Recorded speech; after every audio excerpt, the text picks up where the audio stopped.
Susme, para naman kaawa-awa ang itsura ko dito. Sa bagay, wala pang ligo.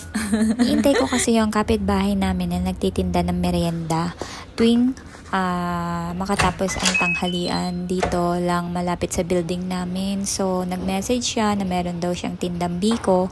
Kaya, ihahatid niya dito sa malapit sa bahay namin. Saan ka pagaling? Saan ka pagaling? Clubhouse. Oh, salamat. Okay.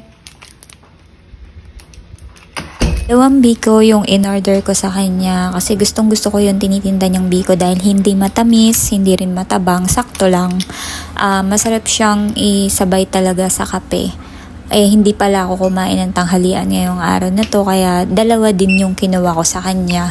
So, pagsasamahin ko na yung breakfast, lunch, at saka yung merienda.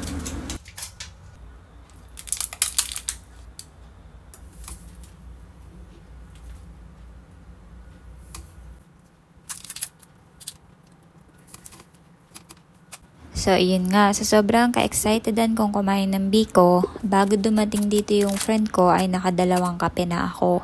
Ngayon na kinakain ko na yung biko, na sinabayan ko uli ng kape, pakiramdam ko ay nabusog agad ako dun sa kalahati ng biko na nakain ko. So, hindi ko siya maubos. Nagdadalawang isip pa yung isip ko dito kung, sige na, ubusin mo na, or tama na hindi na talaga kaya ng sikmura. Hindi talaga siya kaya. So, ayan, ubusin ko na yung kape.